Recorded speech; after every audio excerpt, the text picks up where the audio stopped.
So I'm Jackie Pick, and I'm here as a volunteer. I am a lawyer, but I'm not acting as a lawyer in this case. I'm just helping out the legal team here.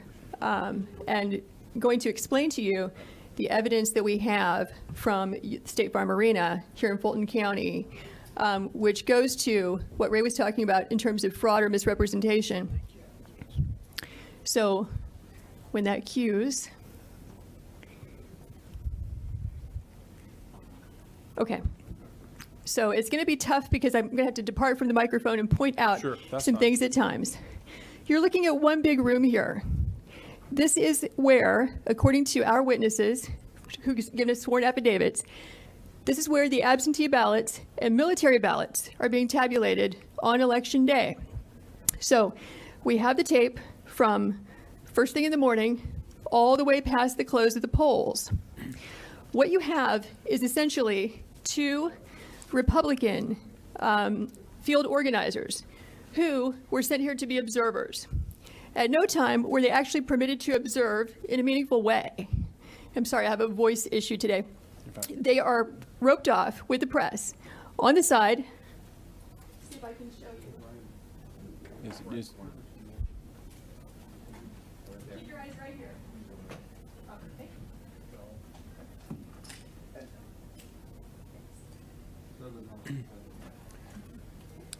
Tell you what you could do to help us out so that everyone can hear who's live streaming. If you would tell us what you're going to point to and then go point to it. Okay.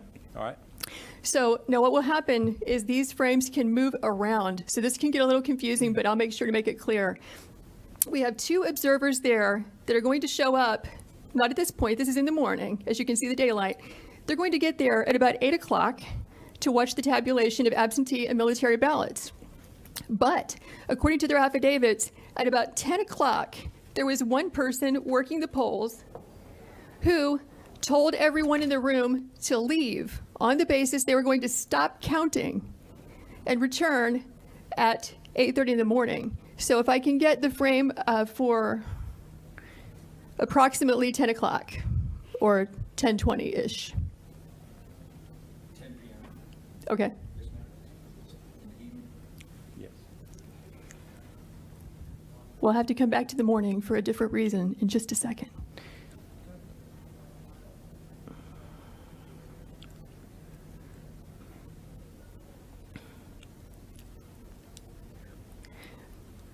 Okay, so you can see what time it is.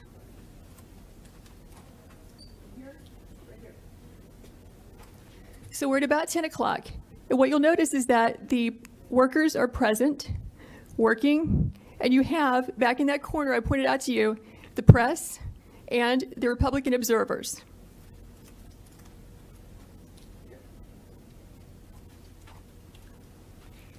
So according to the witnesses, the Republican observers, there is a lady who has blonde braids who comes out to announce we're going to stop counting. Everyone go home. And in fact, we see that.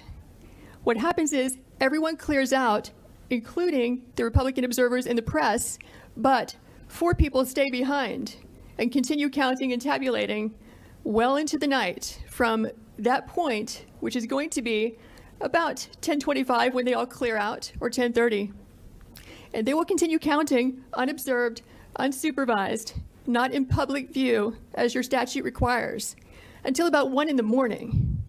The reason we know this is because when our Republican observers were forced to leave, they went to the Central Tabulation Center and they got word from a news crew that in fact counting had continued. They have information that not everybody left according to plan, and some people stayed behind. So this shocked them, so they returned back to State Farm Arena at about 1 o'clock in the morning, where they confirmed that in fact people had just left State Farm Arena in contravention of what they had been told by the supervisors who are running this operation. So, okay, we're still at about 10 o'clock. Can you take us to about 10:25 so we can see the change?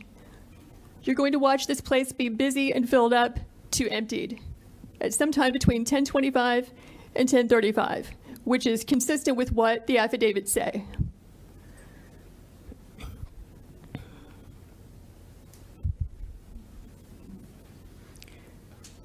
Okay, so 1025, they're still there. Let's go to 1035.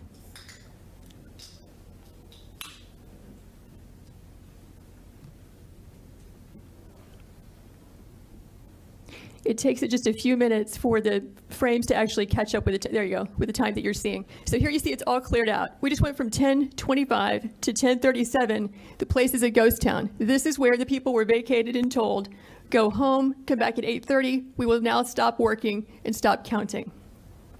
But notice who stays behind. You have 4 people, consistent with our affidavits, who stayed behind. And so you'll see the lady in purple. You'll see 2 women in yellow in the back, which is where the scanners are there at the top right frame. And then the lady with the blonde braids also, who told everyone to leave. Those are the 4 people who will stay behind.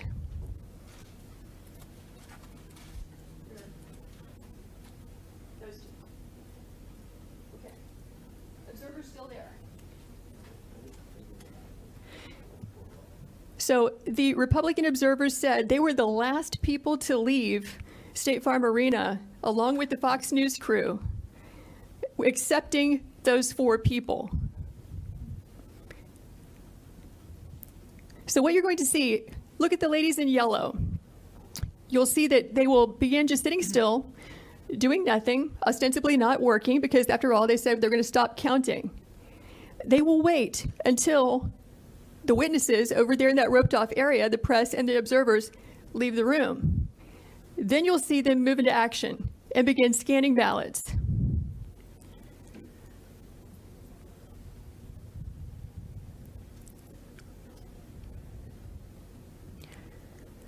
Okay, so I think what we can do now is fast forward to about 11. Do you see them? Yeah. Okay, there they walk. They're walking off. But the ladies in yellow are still there.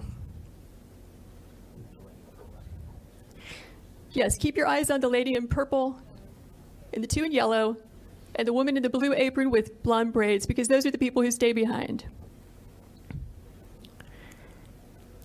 Okay, so what you're going to see happen at about 11 o'clock is once everyone is gone, coast is clear, they are going to pull ballots out from underneath a table.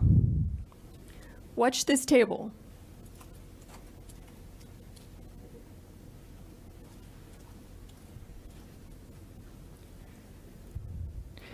So actually this will take a few minutes, but we did not know when we first watched this, okay, is it normal to store suitcases of ballots under a table, under a tablecloth? Is that how they run the place? Maybe this is what they've been doing all day. Maybe this is what they're doing under all the tables. So we went back and watched the video as a team of us. We don't see that. What we see is typically you're going to find ballots, back in this corner, or coming in through a door, and then they get moved and circulated throughout the room.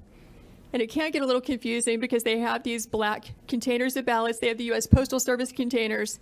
But what we were trying to do when we determined that there were ballots being pulled out from underneath this table is, what was the chain of custody? Where did they come from? Who put them there? When did they put them there? We only reviewed this at about 1 a.m. last night for a couple of hours, so we're going to need about 14 hours to watch it carefully because we fast-forwarded through it several times and could not find that particular frame, but here's what we can tell you for sure. At about 8 o'clock in the morning, we're going to roll this back and show it to you. There you go. So now they're going to start pulling these ballots out from under this table. This table, the black one, was placed there by the lady with the blonde braids at about 8:22 a.m. in the morning. So she put that table there. So the same person who's staying behind now, the same person who cleared the place out under the pretense that we're going to stop counting, is the person who put the table there at 8:22 in the morning. Yeah, I saw 4 suitcases come out from underneath the table.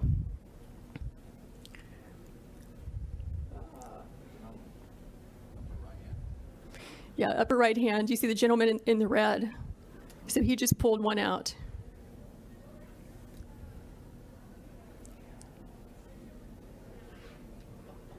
So what are these ballots doing there, separate from all the other ballots?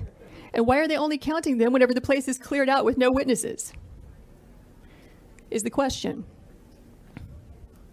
So these machines can process about 3,000 ballots an hour. You have multiple machines there, and they're there for 2 hours. So you do the math. How many ballots went through those machines in those 2 hours when there was no one there to supervise, to be present, consistent with your statutes and rules, to supervise the tabulation? We believe that could easily be, and probably is certainly, beyond the margin of victory in this race. Because if it's only 3 scanners working for 2 hours, right, that's 18,000 ballots that went through.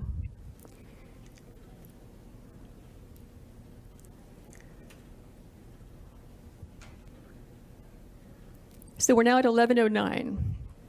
There were, in addition to the 4 workers that you see there were 2 other people who were bringing ballots in and out. The gentleman in red that you saw, and then a second person. I can't tell if it's a male or female based on their hair being pulled back in their mask, but in any event, that's 6 total people. And so if we were to sit here for the next 2 hours, what we would see is that this operation just goes on and on and on. They're scanning until about 12:55 in the morning. So we kept the video running. And, you know, we can show you the people who gave us the affidavits reappearing at that time, just as they said, around 1 a.m. to find out, are they in fact counting after they told us they would stop working or not? And we will fast forward to that. But have you all seen as much as you'd like to see of what's happening here? I think so, I think you basically get the idea. unless any member wants to see more. Or you have any questions? No, let's go ahead. Okay. So let's fast forward to about 12:55 in the morning.